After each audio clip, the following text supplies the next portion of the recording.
Saudara, polemik royalti musik menjadi kekhawatiran bagi pengusaha kafe. Alih-alih membuat suasana nyaman dengan memutar lagu, pengusaha kafe justru khawatir tersandung masalah royalti. Lalu bagaimana tanggapan dari pengusaha dan bagaimana sebaiknya aturan royalti ini diberlakukan? Kita akan bahas bersama dengan pengamat musik yang sudah hadir di studio, Pak Budi Aceh. Selamat pagi, Pak. Selamat pagi, Mas Budi. Sehat-sehat, Pak ya? Alhamdulillah, sehat walafiat. Kemudian dari sambungan daring saudara juga ada hadir Ketua Perhimpunan Hotel dan Restoran Indonesia atau PHRI, Haryadi Sukamdhani, serta Ketua Lembaga Manajemen Kolektif Nasional, Dharma Uratmangun yang akan bergabung nanti. Saya sapa dulu Pak Haryadi. Selamat pagi Pak Haryadi. Selamat pagi Mas Bre, Pak Budi, dan juga nanti Pak Dharma. Ya, nanti kita tunggu Pak Dharma bersama-sama. Tapi saya mau ke Pak Haryadi dulu nih Pak, terkait dengan yang lagi ribut-ribut nih sekarang. Walaupun sudah dari dulu sebenarnya masalah royalti ini ada. Kemudian bagaimana kalau dari PHRI sendiri? Ada berapa nih anggota PHRI yang memang sudah sudah bayar royalti gitu? Ada berapa juga yang belum kira-kira Pak?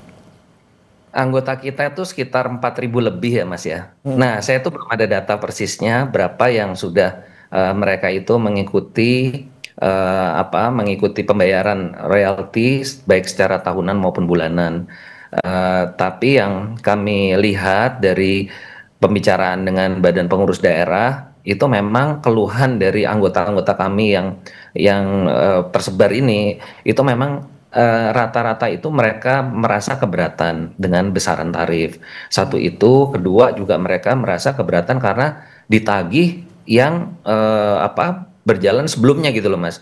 Nah itu juga jadi masalah karena tidak ada invoice-nya, tiba-tiba ditagih, termasuk salah satunya kemarin jadi rame itu kan mie gacuan ya. Nah itu jadi ada yang permasalahan, yaitu satu mengenai besaran tarif, kedua mengenai penagihan dalam suatu kurun waktu yang jumlahnya itu signifikan, dan ketiga dari sisi mereka juga melihat fairness-nya terhadap si musisi sendiri gitu loh, karena kan kami ini kebetulan 70 menurut Federasi Serikat Musisi Indonesia Mas ya, itu mereka pernah nyampaikan hampir 75% anggota mereka itu bekerja atau mencari penghasilan dari horeca, hotel restoran kafe gitu. Nah itu mereka juga berinteraksi juga dari pandangan teman-teman pelaku usaha ya, itu juga merasa kok nggak fair ya, kita ditarik sekian banyak tapi distribusinya itu ternyata tidak sebesar apa yang diharapkan. Bahkan dari satu grup musik besar pernah nyampaikan kepada saya hanya terima 300.000 setahun gitu kan. Nah itu jadi ada rasa solidaritas gitu kelihatannya gitu ya. Nah yang keempat, memang dari mungkin juga pemahaman mengenai royalti ini yang di akar rumput kita itu memang kurang dalam arti kata, karena mereka bisa memutar musik dari mana-mana, bisa dari Spotify, YouTube musik dan sebagainya. Jadi mereka merasa ini kan sesuatu yang udah menjadi public domain gitu. Nah itu sih sebetulnya permasalahannya, dan kami dari awal sudah menyampaikan kepada anggota kami, pokoknya kalau kalian memang merasa keberatan ya udah nggak usah ada musik sama sekali, declare aja tidak masang musik. Sebetulnya kami juga sudah melakukan himbauan atau sosialisasi seperti itu, daripada nanti bermasalah dengan masalah hak cipta. Oke. Demikian Mas. Tapi kalau misalnya dari 4.000 anggota PHRI ini, Pak Haryadi, kira-kira memang apakah mereka ini sudah tahu semua, atau sebenarnya tadi di akar rumput itu sebenarnya banyak juga mereka yang belum tersosialisasi, atau bahkan beberapa yang saya lihat juga di beberapa media lain, mereka mengaku loh selama ini saya nggak tahu, saya puter-puter aja karena kan saya sudah taunya udah bayar platform digital, udah langganan gitu, ya udah. Tapi mereka baru tahu ternyata harus bayar copyright ya, seperti itu. Iya, ya kalau misalnya kita bicara seperti itu Mas ya, sebetulnya karena udah lama ya, dari PHRI melakukan MOU dengan LMKN itu sejak 2016. Sebetulnya sih kalau kita bilang sosialisasi yang sudah kami lakukan juga sudah sebetulnya. Nah tapi kan yang masalah itu adalah banyak juga yang mungkin anggota kami juga ya, dan sebagian besar yang bukan anggota kita, terutama yang di restoran kafe Mas, itu memang mereka nggak paham, ya mereka nggak tahu gitu loh. Jadi ketidaktahuan, jangan dilihat anggota PRI hanya 4.000 ya, karena kalau kita bicara hotel aja ada 20 sekitar 34.000 unit Mas usaha di Indonesia. Kalau kita bicara restoran tuh ada 1.200.000 unit usaha di Indonesia. Jadi besar sekali ininya apa namanya cakupannya. Nah, itu memang belum semuanya paham, dan mereka terutama yang terkaget-kaget itu adalah saat ditagih ke belakang, sebetulnya itu yang membuat mereka shock kan, tiba-tiba ya kasus kayak Mega Cuan ditarik ke belakang langsung dipidanakan gitu.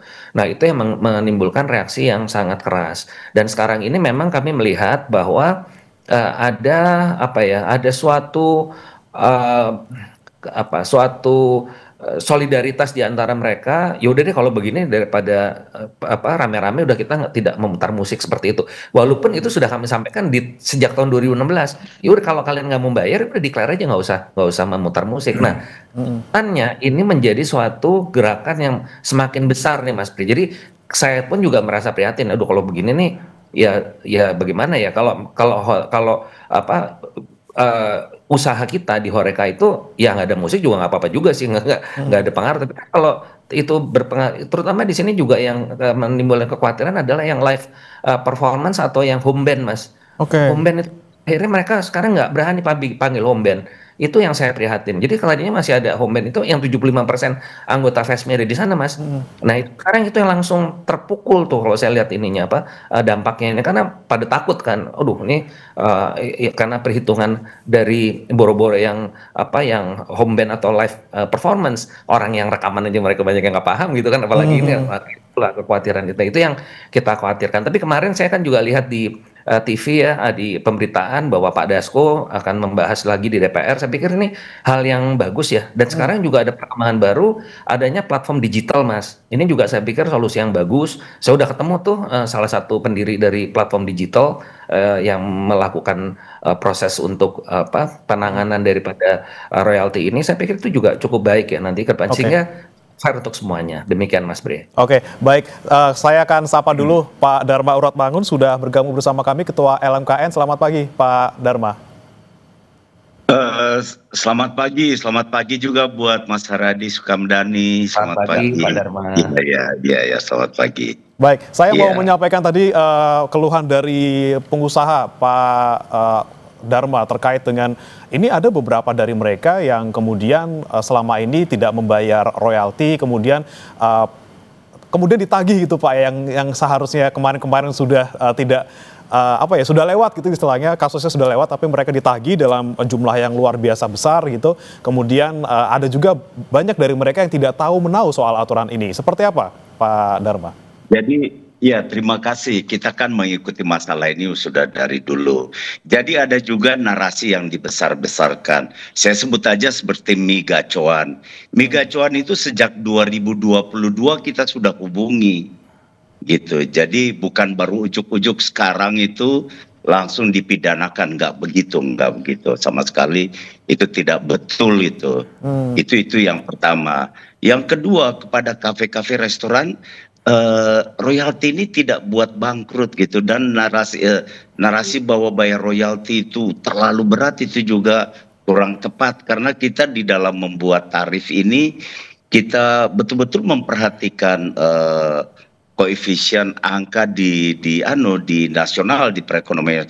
Bahkan UMKM pun kita menghitungnya 60%. Jadi tarif kita ini paling rendah saya mesti bilang paling rendah dibanding dengan negara-negara lain di dunia. Pertama sekali kita bandingkan dengan negara-negara ASEAN, kita bandingkan dengan negara-negara lain di dunia gitu. Jadi sekali lagi jangan takut untuk bayar royalti, nggak mencekik kok gitu. Nah, ini kan ada netizen atau juga kita pahami ada narasi-narasi yang terbangun justru salah gitu. Nah, kita saling meluruskan. Nah, yang berikutnya, kami ini sejak kemarin sampai hari ini saya masih ada di Bogor, kita sedang merevisi tarif. Tapi kan sebelum tarif baru kan tarif yang lama yang tadi Pak Sukamdhani menyampaikan bahwa sudah sejak 2016 itu sudah berlangsung seketika Undang-Undang Hak Cipta 2014 itu ditetapkan. Jadi bukan sesuatu hal yang sangat menakutkan gitu. Enggak juga kok. Kami ini kan pelaku-pelaku seni juga yang bermartabat, yang tahu totok kromo, dan memang harus diakui bahwa pencipta lagu, pemusik ini kan termarginalkan sekali gitu. Hak-hak mereka kan harus dilindungi gitu. Ini menyangkut industri peradaban bangsa loh. Pak Dharma, ini kan memang Anda katakan juga dari beberapa pernyataan Anda di media sebelumnya juga memang tarif kita ini tarif royalti yang paling rendah gitu ya. Kita bicaranya tarifnya rendah gitu dibandingkan negara lain. Tapi masih ada tadi kata Pak Haryadi yang merasa bahwa tarif ini masih terlalu mahal gitu. Apalagi kan dihitungnya per kursi 120.000 per tahun gitu ya, dengan tidak melihat mungkin skalanya gitu, skala usahanya seperti apa. Nah, ketika Anda melihat Pak Dharma, ada skala yang berbeda, misalnya usaha yang A seperti ini, usaha B seperti ini, dengan tarif yang rata seperti itu. Bagaimana kemudian keadilan tarifnya ini, Pak? Iya, kita membicarakannya, dan oleh karena itu nanti saya pastikan ya tanggal 11-12 nanti kan kita mengundang seluruh stakeholders juga, termasuk sahabat-sahabat PHRI, asosiasi televisi, kemudian asosiasi promotor dan lain sebagainya, untuk kita duduk bersama-sama merumuskannya lagi, lalu kita minta untuk di SK-kan gitu. Jadi ini kan sudah melalui pembicaraan panjang. Misalnya saja hitung kursi 120.000 satu kursi untuk 1 tahun, di situ itu bisa dimainkan 1 juta lagu atau 10 lagu atau 5 juta lagu dalam 1 tahun, terserah gitu. Jadi kan cukup ya gitu. Oke, jadi tarif 60 plus 60 ini sebenarnya sekali lagi masih terhitung murah gitu ya Pak ya, tapi nanti perlu dibahas lagi kemudian apakah tarif ini perlu disesuaikan atau tidak. Tapi kemungkinan bakal turun nggak nih Pak kalau sudah dibahas gitu Pak? Kita lihat inflasi lain sebagainya, dan harga naik terus, tapi pencipta lagu mau diturunin terus gitu, termarginalkan. Oke. Ya kita harus bicara, kita harus. Tapi yang saya mau bilang, ya kalau nggak begitu ya jangan pakai lagu. Itu jangan pakai musik. Kalau tidak mau bayar tidak usah pakai musik gitu ya Pak ya. Tadi seperti kata Pak Haryadi juga. Oke, baik, saya kemudian saya ke Pak Budi dulu nih. Pak Budi, kita kan lihat ini masalah royalti sepertinya tidak selesai-selesai gitu ya. Dari zaman dulu sampai sekarang, yang kita mungkin dari dulu masalahnya kalau fisik kan nggak terlalu gimana ya, orang udah beli dengan fisiknya, oke, itulah uang yang diterima oleh musisi. Tapi sekarang dengan bergeser ke digital, ini kemudian banyak sekali yang kemudian masih memasalahkan gitu. Di digital ini susah sekali dapat royaltinya. Apalagi dengan yang performing rights kemarin yang Agnes Monica, kemudian Vidi Aldiano. Ini Anda melihatnya masalah royalti ini seperti apa nih? Iya, terima kasih banyak Kompas TV, Mas Bre, Bung Dharma dan juga Mas Haryadi. Apa yang kita lihat hari ini sebetulnya itu menunjukkan bahwa ada ketidaksamaan dalam cara pandang terhadap royalti.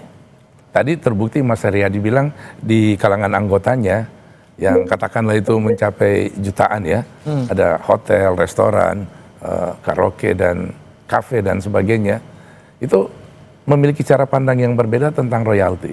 Lalu tadi Bung Dharma juga bilang bahwa angka yang disajikan ini relatif murah dibanding Jepang, Korea, dan juga Australia, tetangga kita. Apalagi dibanding dengan Amerika misalnya. Tapi menurut hemat saya, maka saya nggak ingin ngajak mundur untuk memikirkan soal royalti ini. Tapi menurut saya, cikal bakal, sumber masalah dari royalti kita hari ini, yang kalau kita ngelihat undang-undang dirilis 2014, itu justru ada pada cara pandang kita. Jadi mindset masyarakat, semua pelaku industri musik, para pencipta lagu, musisi dan sebagainya, semuanya itu melihat royalti ini dengan cara pandang yang berbeda-beda. Ada ketidakseragaman, sehingga menurut saya problem pertamanya yang harus diselesaikan, kalau pemerintah merasa bahwa industri musik ini penting untuk diselesaikan, maka yang harus dilakukan pertama kali adalah bagaimana memberikan edukasi yang seragam. Kemarin saya ikut hadir di pertemuan LMKN FGD yang dilaksanakan oleh LMKN di Bogor, bicara tentang tarif. PIU mengemukakan gagasan dari teman-teman aksi saya memberikan pertanyaan. Saya bilang, Piu, teman-teman aksi, kalian memilih mana? Kita memperbaiki sistem yang ada, tapi angka tetap 2%, atau 2% ini performing rights ya, atau 2%-nya kita rubah, kita naikin. Teman-teman di daerah, katakanlah di anggota Papri di seluruh Indonesia nih, saya kebetulan humas di Papri, itu ada keinginan untuk menaikkan tarif dari 2%, katakanlah sampai 5%. Kalau menurut Piu nggak perlu, tarif 2% itu udah bagus. Udah cukup ya? Iya cukup, tetapi pelaksanaan sistem yang sedang berlaku ini yang harus dilaksanakan dengan baik. Nah, apa yang menjadi poin dari Piu adalah soal transparansi, keadilan dalam pembagian dan sebagainya. Nah, ini kan ada perbedaan cara pandang. Perbedaan cara pandang ini itu tumbuh berkembang di masyarakat. Bayangkan kita punya 38 provinsi dari Aceh sampai Papua, pasti sangat tidak seragam dalam melihat royalti. Lalu apa jalan keluarnya? Nah, menurut saya adalah ya pemerintah harus turun tangan. Apakah Kementerian Hukum, mungkin Kementerian Hukum akan memberikan edukasi tentang masalah hukum bersama LMKN. LMKN udah berjalan, udah panjang. Hampir setiap saat saya melihat LMKN melakukan edukasi melalui luring, daring dan sebagainya, diskusi dengan anggota, dengan beberapa elemen di masyarakat, ekosistem terkait gitu. Tetapi pemerintah juga harus turun. Bahkan menurut saya salah satu departemen yang perlu urun rembuk untuk membantu problem ini di mana ada terjadi perbedaan pandangan terhadap royalti di masyarakat adalah Kementerian Kebudayaan. Dan saya pernah menyampaikan ini ke Pak Fadlizon, tolong dibantu Kementerian Hukum, teman-teman di LMKN dan seluruh ekosistem di industri musik ini, sehingga pandangan kita terhadap royalti ini tuh jadi seragam. Kalau ingat di zamannya Soeharto dulu, bagaimana soal keluarga berencana itu disosialisasikan itu oleh Kementerian Kebudayaan di eranya Daud Yusuf. Nah, kenapa royalti tidak gitu ya? Kalau misalnya KB bisa, kenapa royalti tidak? Dan kita kan ngerasa ini sangat penting banget. Dan terus terang saya mungkin ya perlu dihindari ya Mas Haryadi ya. Kata-kata yang cenderung menunjukkan sikap pesimis. Ya udah, kalau misalnya kita harus berbayar daripada kita nggak sanggup bayar, kita nggak usah mutar lagu.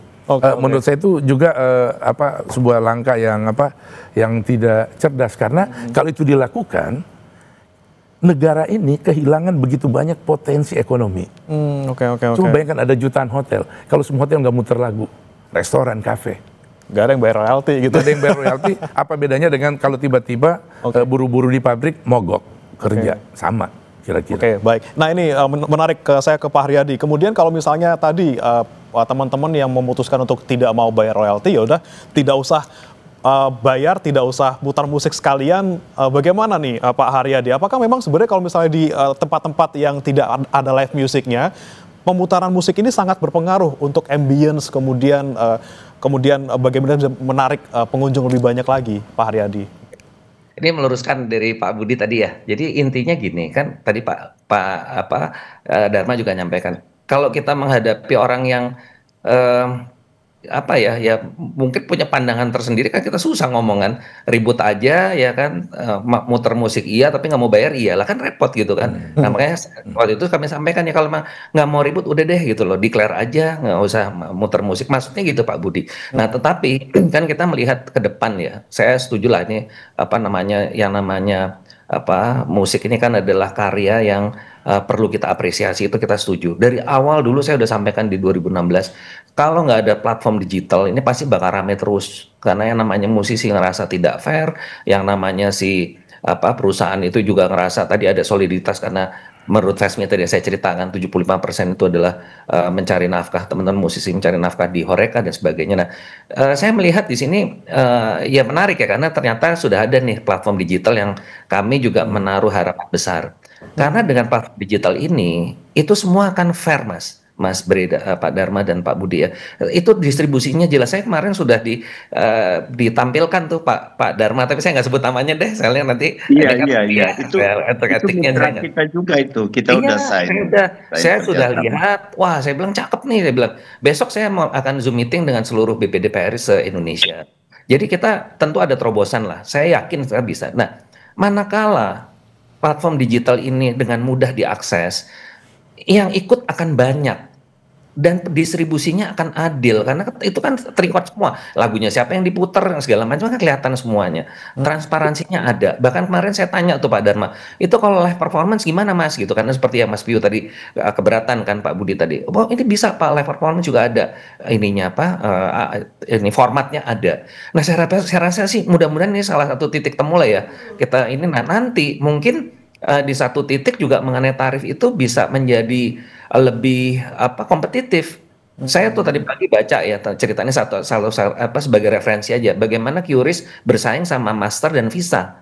Master dan Visa tuh ngecharge 3,5% Pak. Itu cuman 0,7 kalau saya nggak salah QRIS itu. Ya semua orang pindah ke QRIS lah. Anggotanya 38 juta orang sekarang yang menggunakan. Nah, jadi maksud saya ini nanti akan menjadi solusi gitu Pak Dharma, Pak Budi, daripada kita ribut. Emang dari awal kan saya bilang, Iya, betul. blanket itu udah nggak bener lah.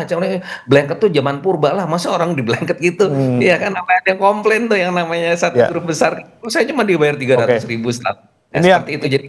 Ini yang pasti ada kemudian solusinya, nanti Pak. saya tanyakan ke Pak Dharma nih Pak. Kemudian yang dibahas sudah apa saja, poin-poin apa yang kemudian bisa menjadi titik temu, kemudian keadilan bagi seluruh pihak, baik pengusaha maupun musisi. Tapi jangan kemana-mana dulu Bapak-Bapak, kita akan bahas usai jeda berikut, tetap di Sapa Indonesia Pagi.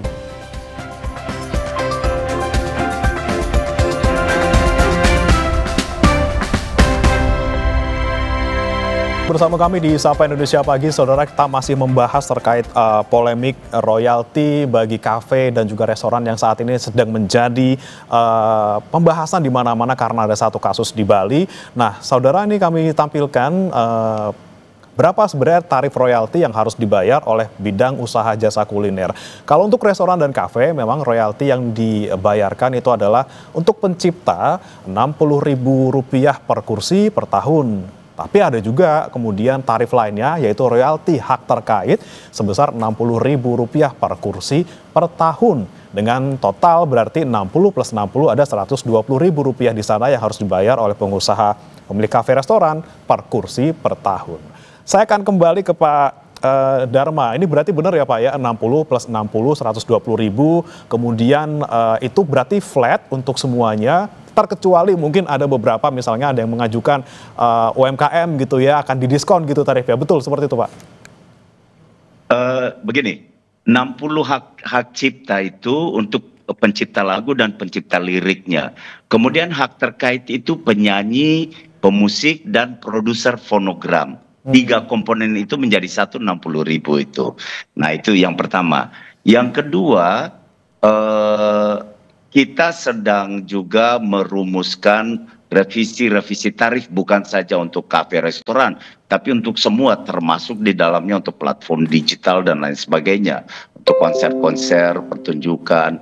Dan kita juga menghitung dengan okupansi hanya 60%, karena kita pahami 1 tahun itu tidak mungkin seluruh kursi terisi. Ada bulan puasa, ada hari-hari yang tidak terisi, sehingga maksimal 60% gitu.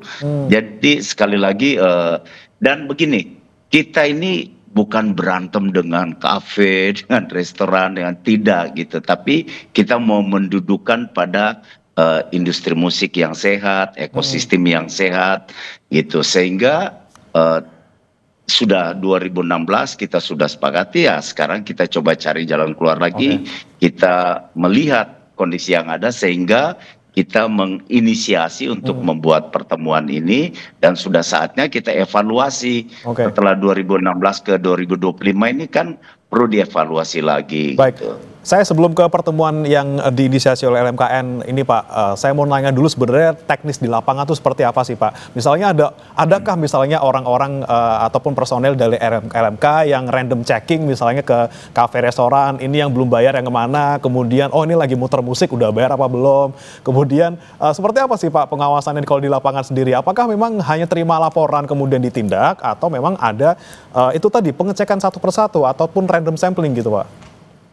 Ada cara pengawasan. Bahkan kita sudah beranjak untuk menggunakan teknologi AI dan kita sudah melakukan pertemuan hampir 2 tahun ini dengan salah satu perusahaan dengan teknologi bertaraf dunia untuk juga mendeteksi di tempat-tempat mana, bahkan juga kita akan membantu untuk dia pengecekan dengan AI. Dan setiap lagu yang dimainkan itu kita bisa mendapatkan data yang lebih real lagi.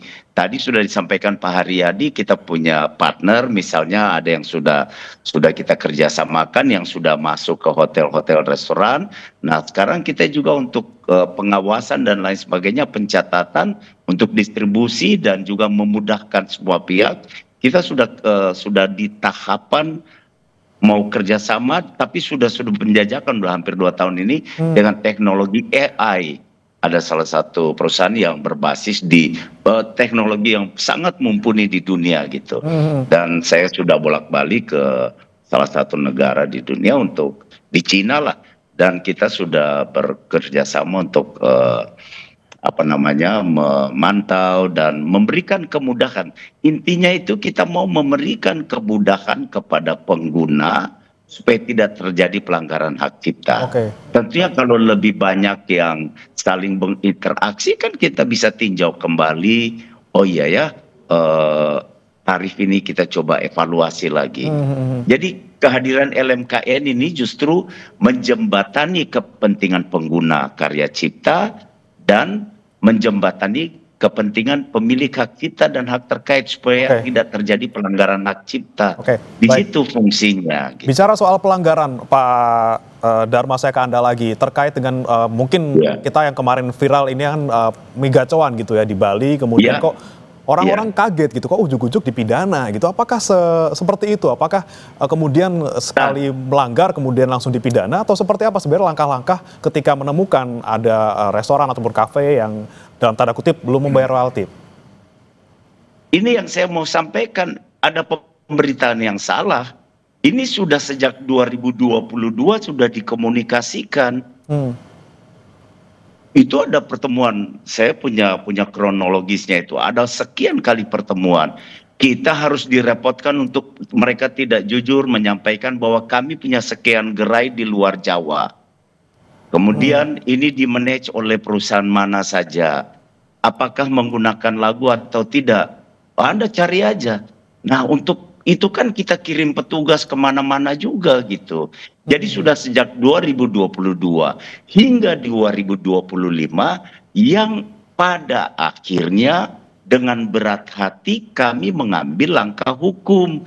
Langkah hukum ini baik supaya ada kepastian hukum buat mie gacoan dan ada kepastian hukum buat pemilik hak cipta. Itu aja kok. Sudah ada langkah-langkah sebelumnya sampai kemudian harus terpaksa gitu ya pakai pidana karena memang ada pelanggaran terus berkali-kali. Baik, saya mau ke Pak berat hati gitu. Akhirnya kita tempuh jalur itu. Baik, saya mau ke Pak Haryadi lagi, ini terkait dengan pengawasan, kemudian ada tadi indikasi kalau misalnya ada pelanggaran, bagaimana tindakannya. Dari Pak Haryadi sendiri melihatnya seperti apa, Pak Haryadi? Ya, memang kalau seperti yang disampaikan Pak Dharma ya, sudah diberitahu apa yang bersangkutan tidak mengindahkan ya, artinya kan orangnya udah tahu deh, itu ceritanya kan beda. Tapi memang di lapangan itu yang sempat kami dapat informasi, memang sebagian itu juga tidak mendapatkan informasi. Jadi artinya basisnya itu kan invoice sebetulnya gitu ya, ada invoice bayar. Nah itu masih ada juga kita temukan seperti itu Pak Dharma. Jadi ini yang mungkin nanti kembali lagi masalahnya emang kalau tidak dengan digital susah gitu loh. Jadi akhirnya kita ribut di lapangan nggak puguh. Dan juga tadi termasuk yang merasa belum tersosialisasikan itu juga PR juga nih Pak Dharma. Ini saya kebetulan lagi di Bandung nih Pak, di Bandung lagi ada. Pak Haryadi, tapi kalau sekali lagi saya ingin pastikan lagi, dengan angka 120.000 kemudian dengan skala usaha yang berbagai macam, ini sebenarnya membebani tidak untuk para pengusaha kafe maupun restoran?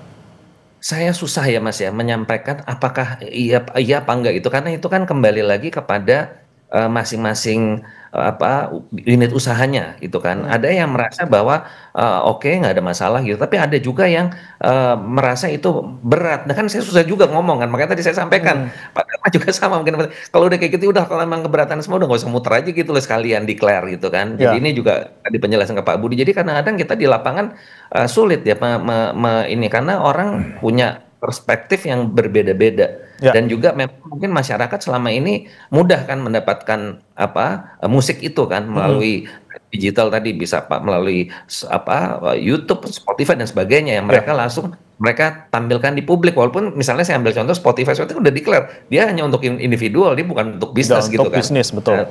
Itu kan jadi masalah gitu. Nah ini yang pemahaman di lapis bawah itu di akar rumput kita itu tidak semuanya memahami. Nah, Lagi-lagi ini dengan yang jumlah yang sangat banyak ya Pak ya, kafe dan restoran, kemudian pengetahuan yang bermacam-macam, skala yang bermacam-macam, ini sangat rumit gitu ya di lapangan. Saya mau ke Pak Budi lagi. Pak Budi, ini kan kita bicara lagi-lagi nih soal royalti. Iya. Mungkin royalti bukan satu-satunya sumber penghasilan dari musisi gitu ya. Mereka bisa dibayar karena mereka tampil off air, mereka dibayar tampil on air gitu ya. Tapi kemudian seberapa besar sih sebenarnya royalti itu berpengaruh ataupun skalanya terhadap penghasilan seorang musisi, dan kemudian sejauh ini bagaimana kemudian di lapangan pelaksanaannya itu Pak, yang saya pengen tanyakan, apakah memang mereka mendapatkan haknya selama ini dari LMKN gitu, mereka sudah dibagi secara fair atau seperti apa sebenarnya dari suara musisi ini? Ya, kalau yang saya amati sejak Undang-Undang Hak Cipta dirilis 2014 itu sebetulnya pembayaran terhadap hak royalti semua pencipta lagu, semua mereka itu udah menikmati dengan apa? Dengan relatif sampai ya kepada mereka. Tapi beberapa ada keluhan-keluhan, saya kira disitulah problem. Biasanya keluhannya kemana tuh Pak dia tuh? Apakah jumlahnya gini, tidak sesuai? ya ada keluhan jumlah, terus ada pembayaran yang tertunda dan sebagainya. Ini kan komunikasi di antara pihak ya, LMK, hari ini ada LMKN gitu sebagai sebagai lokomotif dari semuanya gitu. Jadi user dan pencipta. Nah, harusnya LMKN yang ada di tengah ini kan menjaga nih harmoni nih antara dua nih, user dan para pencipta. Nah, saya berpikir bahwa saatnya ini soal royalti ini itu benar-benar harus dilihat secara komprehensif. Jadi misalnya gini Mas, kita sekarang membahas soal ini itu kasuistik ya. Sekarang kasus Horeca nih, hotel, restoran, karaoke. Kemarin aksi itu membahas kasus masing-masing personil ya. Katakanlah Ahmad Dhani dengan Once, alhamdulillah itu udah lewat. Terus Rika Ruslan dengan The Groove dan teman-teman yang lain ya. Posan Tobing dengan Kotak dan sebagainya. Nah, alhamdulillah soal ini udah selesai. Reda. Kenapa? Karena ada diskursus di antara mereka, dialektika terus berjalan. Dan saya bilang kemarin ke Bung Dharma, saya senang banget Bung Dharma hari ini menghadapi kondisi ini tuh dengan wise gitu. Biasanya kan Bung Dharma ini meledak-ledak. Hari ini juga. Betul ya Bung Dharma ya? Iya, saya senang banget Bung Dharma. Sampai kemarin di Bogor itu Mas Chandra Darusman memuji kalau nggak ada kepemimpinan yang kuat, yang kuat seperti yang ada di sosok Bung Dharma ini, saya kira ini akan repot. Ini poinnya adalah gini, royalti ini. Coba gini, saya ingin ngajak nih melalui Kompas TV ya, ngelihat problem royalti itu bukan hanya di Jakarta. Jangan ngelihat industri musik kita itu, Jakarta itu pusatnya, tapi pilarnya itu kan ada di 38 provinsi. Kalau ingin industri musik Indonesia ini tegak, berdiri, bersaing dengan Korea Selatan, hidupkan 38 provinsi. Maka saya orang yang sangat takut kalau tiba-tiba semua hotel, semua karaoke tiba-tiba memutuskan diri untuk nggak mau mutar ini. Saya kemarin jalan-jalan di salah satu mall di Jakarta, sekarang mereka udah mutar suara burung. Tapi jangan lupa ada copyrightnya juga. Ya, tapi ada ya fonogram ya, ada copyrightnya juga sama aja. Jadi kasus ini lagi Mas, saya ingin tambahin. Jadi selain kasus di Jakarta, di Indonesia ini ada hal yang belum kita tuntaskan, kita tunaikan dalam kerangka Undang-Undang Hak Cipta. Yaitu ada pasal yang menyebutkan bahwa kita harus membayar royalti terhadap mereka yang memproduksi video musik, video klip. Sejak 2014 tidak satupun sutradara video musik yang dibayar yang dibayar oleh royalti, baik oleh YouTube maupun oleh pihak-pihak terkait, katakanlah publisher. Sampai ini nggak ada yang. Itu ada keluhan sampai hari ini. Mereka sampai hari ini terus koordinasi ke saya. Yang berikutnya lagi adalah, Mas, lagu-lagu religi. Di mall diputer setiap Ramadan. Oke, teman-teman di daerah mengeluh bilang begini, kita nggak enak nagihnya. Kenapa? Ini kan lagu ibadah. Harusnya ada kesadaran dari para user untuk membayarkan itu. Mereka takut dengan alasan ibadah tadi, lagu religi, lagu rohani, Kristiani yang diputar di gereja dan sebagainya. Jadi banyak problem. Lagu-lagu tradisi kita, musik etnik kita, yang penciptanya udah meninggal 70 tahun yang lalu. Bagaimana royaltinya? Oke. Nah ini nggak tahu itu. Ini yang pengen saya tanyakan ke Pak Dharma nih. Pak Dharma, terakhir untuk Anda, nanti saya juga ke Pak Haryadi lagi dan ke Mas Budi lagi. Ini seperti apa nih kemudian soal transparansi, soal keadilan? Ini tidak semua, lagi-lagi belum semua musisi mendapatkan kepuasan gitu ya. Oke, saya sudah dibayar, saya sudah puas, tapi masih ada keluhan-keluhan seperti itu. Seperti apa, Pak Dharma? Ya. Persoalan utama itu adalah banyak sekali yang belum bayar. Itu persoalan utama. Yang kedua, ada juga perasaan begini, wah saya pernah ngetop. Ya dulu mungkin ngetop, sekarang lagunya nggak dipakai lagi. Gitu kan. Itu juga ada fluktuasi di situ. Tapi yang ketiga, kita mengambil jalan juga 15% dari yang dihimpun itu dibagi prorata kepada semua pemilik hak cipta. Sehingga yang sudah populer mensubsidi yang belum populer. Gitu. Inilah kita pertanggungjawabkan itu di Indonesia. Karena karya cipta lagu itu dijamin seumur hidup, bahkan ketika meninggal ahli waris mendapatkan hak moral dan hak ekonomi itu sepanjang 70 tahun. Sedangkan hak terkait itu ketika masih hidup mendapat hakannya, kemudian setelah meninggal dan berpulang itu dijamin 50 tahun. Oleh karena itu dia fluktuatif. Hari ini tidak ngetop, mungkin sudah meninggal sepanjang 70 tahun dia ngetop lagi, dia hidup lagi repertoarnya. Jadi sekali lagi itu tadi betul Pak Haryadi bilang, kita akan beranjak dari waktu ke waktu dengan menggunakan sistem digital sehingga pencatatannya lebih akurat gitu. Inilah yang sedang kita tempuh bekerja sama dengan teknologi AI sehingga dapat mendeteksi, mencatat dan memberikan akurasi validasi terhadap hak-hak yang harus didistribusisikan. Kira-kira begitu. Jadi termasuk kita juga dari membahas bersama dengan pengusaha dan juga pemilik hak ciptanya. Wajib harus kita duduk bersama gitu. Baik. Kemudian saya ke Pak Haryadi, singkat saja Pak Haryadi, harapan Anda terutama untuk pengusaha restoran maupun hotel yang lagi-lagi sekarang ini lagi khawatir karena masalah royalti. Seperti apa harapan Anda, Pak? Ya, harapan saya adalah bahwa dengan ramainya lagi ya situasi ini membuka pemahaman kita lah terhadap situasi yang ada, sehingga kalau memang para pelaku itu mempunyai masukan-masukan yang dapat kami sampaikan, juga nanti kami sangat terbuka sebagai salah satu channel untuk berkomunikasi dengan para pihak lainnya, sehingga kita bisa menemukan suatu titik temu yang terbaik lah. Karena memang saat ini yang paling banyak dimunculkan atau dikeluarkan itu adalah masalah tarif untuk yang di akar rumput yang terbanyak ini ya.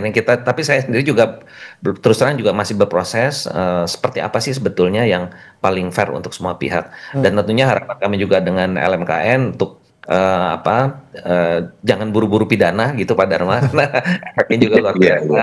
Mungkin ada kita inilah, karena nanti kalau udah viral ini tambah salah paham lagi Pak, orang jadi malah tambah takut. Itu yang sebenarnya tadi dikhawatirkan oleh Pak Budi tadi. Demikian Mas. Lagi-lagi duduk bersama semua pihak, jangan sampai satu pihak merugikan yang lain atau sebaliknya gitu ya, sama-sama mendapatkan bisa memanfaatkan hak cipta ini dengan optimal gitu, sama-sama punya andil di sana, punya keuntungan di sana juga. Terima kasih Bapak-bapak sudah hadir. Ada Pak Budi sudah bergabung bersama kami di studio, kemudian Pak Haryadi dan juga Pak Dharma melalui sambungan Zoom. Selamat pagi, terima kasih Bapak-bapak. Terima kasih Pak Dharma, Pak Budi, Mas Bri. Terima kasih. Mari kita susun